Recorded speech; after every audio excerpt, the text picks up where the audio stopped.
Assalamualaikum warahmatullahi wabarakatuh.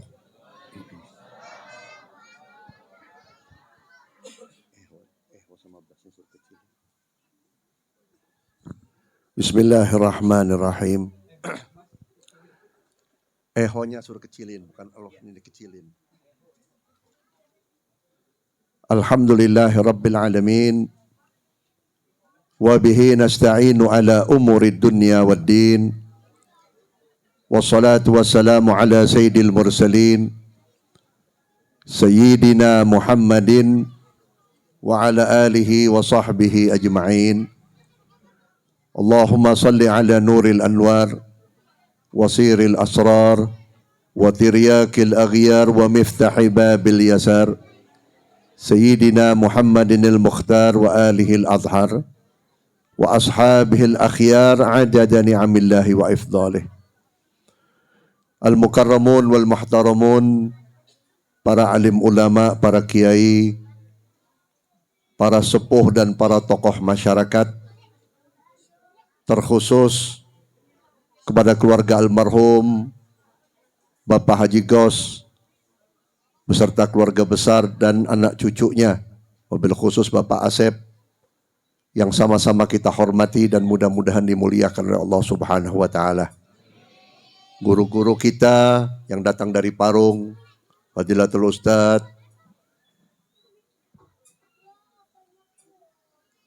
Irwansyah, saya sudah lama nggak ketemu jadi namanya lupa saya. Ustadz Abdul Latif dan para asatidz yang lainnya yang tidak saya sebutkan namanya satu persatu, tidak mengurangi rasa hormat saya kepada beliau. Alhamdulillah, pada siang hari ini kita dipertemukan oleh Allah dalam rangka memperingati maulid sekaligus mengenang 40 hari almarhum Bapak Gos, yang harapannya mudah-mudahan almarhum diterima iman Islamnya, diterima semua amal kebaikannya, dan anak cucunya menjadi anak cucu yang sabar, bisa mengikuti kebaikan daripada almarhum. Al-Imam Jalaluddin As-Suyuti rahimahumullah, beliau berkata, ma min baitin quri'a fihi maulidir rasul illa wa haffathumul malaikah wa mutawafuna bin nur. Apabila di satu rumah dibacakan riwayat hidup Nabi Muhammad SAW, maka yang hadir di rumah ini bukan sekedar manusia, tapi malaikat. Malaikat datang tidak sendiri, datangnya bersama junjungan kita Nabi besar Muhammad SAW. Makanya saya yakin almarhum didoakan oleh Nabi Muhammad, didoakan oleh para malaikat. Kenapa? Karena almarhum mengundang Nabi Muhammad, mengundang para malaikat lewat pembacaan maulid. Mudah-mudahan kita bisa mengikuti apa yang dilaksanakan oleh keluarga almarhum. Saudara-saudara hadirin yang saya hormati, Nabi Muhammad SAW pernah ditanya oleh sahabat, Su'ilan Nabi SAW an khairin nas. Ya Rasulullah, saya mau bertanya, siapa orang yang paling baik? Yang paling baik di hadapan Allah. Dijawab oleh Nabi, atqahum lirrab wa ausilhum lirrahmi wa'murhum bil ma'ruf wanhanhum anil munkar. Siapa ya Rasulullah orang yang paling baik di hadapan Allah? Dijawab oleh Nabi Muhammad, orang yang paling bertakwa kepada Allah. Karena takwa ini modal yang paling utama di dalam kubur. Sayyidina Ali pernah mengajak temannya atau mengajak muridnya yang bernama Kumail. Wahai muridku, ayo jalan-jalan. Kita cari angin atau kita refreshing. Tapi refreshingnya bukan di kebun raya, bukan di kebun binatang, tapi di depan makam. Lalu Sayyidina Ali berdiri, bertanya kepada ahli kubur, hai ahli kubur, apa yang menyebabkan engkau tenang di dalam kubur? Apa yang menyebabkan engkau senang di dalam kubur? Muridnya bertanya, wahai Imam Ali, apakah orang meninggal dunia ditanya bisa menjawab? Bisa. Mereka lebih mendengar daripada kupingmu, karena mereka hidup di alam yang sangat bebas. Lalu ahli kubur menjawab, ya Imam Ali, aku cuma butuh takwa kepada Allah. Ternyata yang buat orang senang di dalam kubur ini adalah orang yang punya ketakwaan kepada Allah. Makanya oleh karena itu, setiap hari Jumat diingatkan oleh khotib Jumat, ittaqillah, ittaqillah. Tujuannya apa? Supaya kita jangan tidak memiliki ketakwaan kepada Allah Subhanahu wa taala. Saudara-saudara hadirin, sifat-sifatnya orang bertakwa kepada Allah itu ada 4. Yang pertama, al-khaufu minal jalil.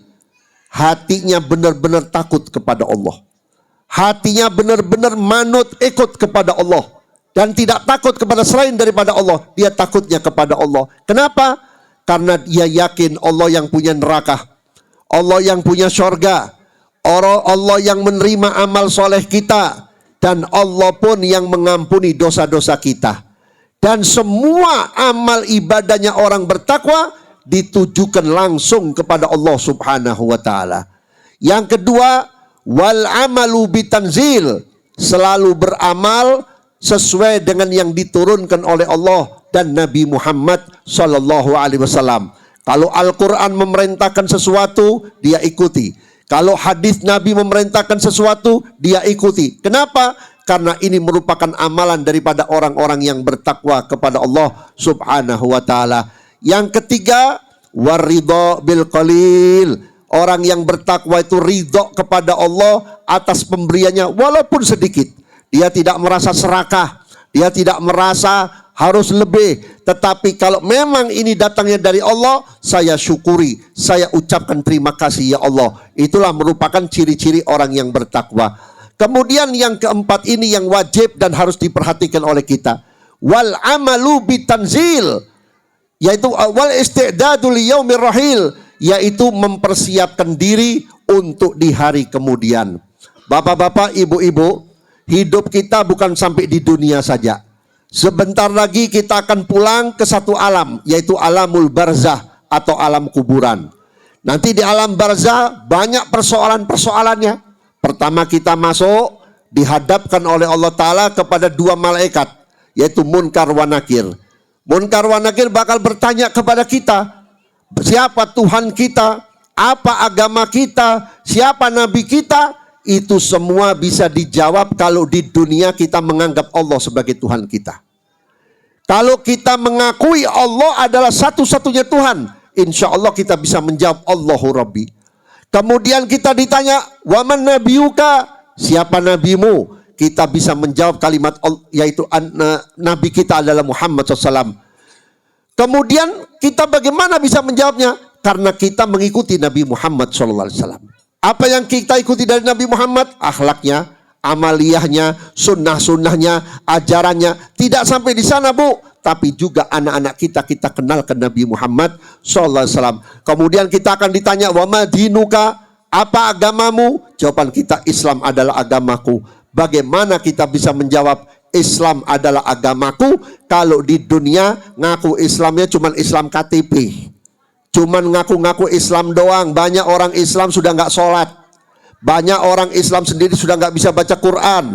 Bahkan banyak orang Islam bukan sudah tidak kenal Nabi Muhammad, bahkan benci kepada Nabi Muhammad SAW, kurang ajar kepada Nabi Muhammad SAW. Maka orang ini tidak akan bisa menjawab pertanyaan Munkar wa Nakir nanti di kubur. Kemudian kita akan dihidupkan kembali nanti. Ini alam yang terakhir, yaitu alam akhirat. Makanya kalau ada orang suka ngomong begini, ayo kita tatap masa depan kita. Masa depan kita bukan di dunia, nanti di akhirat. Di dunia kita boleh rencana, boleh jadi orang kaya, boleh rencana menjadi pejabat, tapi kita nggak tahu umur kita sampai nanti atau tidak. Kita sekarang duduk ya antara Zuhur dan Asar, belum tentu Asar kita hidup. Mungkin nanti Asar ada yang meninggal, kita nggak tahu. Atau Maghrib ada yang meninggal, kita nggak tahu. Maka oleh karena itu, masa depan yang paling sesungguhnya adanya di akhirat. Makanya angan-angan orang-orang bertakwa, di antara yang 4 apa? Yaitu selalu mempersiapkan hari akhirat. Di hari akhirat nggak ada yang nolongin kita, Pak. Nggak ada yang peduli sama kita, Pak. Kita begitu dibangkitkan dari kubur, kita akan ketemu matahari. Matahari itu sudah nempel di kepala kita. Panasnya kayak apa? Suami yang katanya sayang sama istri sudah masing-masing. Istri yang sayang sama suami sudah masing-masing. Anak pun sudah tidak mau kenal orang tua. teman, sahabat, atasan, jabatan, semuanya sudah melarikan diri. Kenapa? Pada waktu itu orang hanya mengurus dirinya sendiri karena takut tidak mendapatkan ampunan dari Allah Subhanahu wa taala. Hanya satu manusia yang bakal nolongin kita, yaitu junjungan kita Nabi besar Muhammad sallallahu alaihi wasallam. Maka oleh karena itu, kalau kita nggak terima kasih kepada Rasulullah, kita tidak bangga menjadi umatnya Rasulullah, kita keterlaluan. Saking cintanya Rasulullah kepada kita, begitu keluar dari kuburnya, malaikat diarahkan oleh Allah untuk menjemput kedatangan Nabi Muhammad di Yaumil Mahsyar dengan pakaian yang sangat bagus, dengan wangi-wangian dari sorga. Lalu malaikat berkata, ya Rasulullah, ayo saya antarkan engkau masuk sorga yang Allah ciptakan khusus untuk engkau ya Rasulullah. Apa jawab Nabi Muhammad? Ya malaikat, saya bukan gak mau masuk sorga, saya gak bakal tenang di dalam sorga, karena saya lihat umatku banyak yang menangis kepanasan karena tersengat matahari. Aku banyak melihat umatku yang menunggu ampunan Allah. Aku melihat umatku dalam keadaan menginginkan ampunan dan rahmat Allah. Bagaimana aku bisa tenang di dalam syurga? Kalau begitu antarkan aku menghadap Allah Subhanahu wa taala. Diantar ke satu tempat, di situ Nabi Muhammad sujud kepada Allah. Begitu sujud, Allah berkata, Allah berseru, Allah memerintahkan Nabi Muhammad, hai kekasihku Muhammad, irfa' ra'saka. Hei kekasihku Muhammad, bangunlah engkau dari sujudmu. Angkatlah engkau punya kepala. Nabi tidak bangun dari sujud. Sampai 3 kali Allah berkata, hei kekasihku Muhammad, bangunlah engkau dari sujudmu. Apa yang kau minta aku kabulkan. Baru Nabi Muhammad bangun dari sujudnya. Apa yang diminta oleh Nabi Muhammad? Bukan sorga, bukan jabatan. Yang diminta oleh Nabi Muhammad, ya Allah selamatkan umatku daripada adab neraka. Jangan ada umatku yang masuk ke dalam neraka. Jangan ada umatku yang tercebur dalam neraka. Ini yang aku minta ya Allah. Sekarang apa balasan kita kepada Nabi Muhammad SAW? Nabi nggak minta duit kita. Nabi nggak minta harta kita. Kalau kita ngadain maulid sampai motong kambing 100 ekor, buat Nabi nggak butuh. Kita ngadain maulid, kita bikin nasi kebuli 100 gidir. Nabi nggak butuh. Tapi yang dibutuhkan oleh Nabi cuma satu. La tusawwidu wajhi indallahi bisayyiati a'malikum. Jangan kamu coret hitam aku punya wajah dengan kejelekan amal perbuatanmu. Itu yang diminta oleh Nabi. Jangan sampai nanti kita ketemu Nabi bawa dosa. Jangan sampai nanti kita ketemu Nabi kita belum tobat. Jangan sampai kita ketemu Nabi kita belum minta maaf kepada orang tua. Jangan sampai kita ketemu Nabi dalam keadaan meninggalkan sholat. Ini yang membuat Nabi Muhammad malu di hadapan Allah Subhanahu wa taala. Makanya alhamdulillah almarhum Bapak Gos meninggalkan anak-anak yang soleh dan solihah. Ini bukti daripada hasil pendidikan almarhum. Kenapa saya katakan begitu? Cirinya anak yang soleh dan solihah, orang tua meninggal dunia, dia tidak diam. Dia mengirimkan doa. Dia undang masyarakat, dia undang ulama, diundang kiai, disuruh baca doa, baca zikir, baca tahlil, baca sholawat. Agar apa? Agar orang tuanya selamat nanti di kubur. Ibu-ibu, bapak-bapak, jangan bangga dengan amal sendiri. Jangan merasa hebat dengan amal sendiri. Kalau meninggal dunia tidak meninggalkan anak yang soleh, bakal rugi kita di dalam kubur. Orang lain mendoakan kita cuma 3 hari, Bu.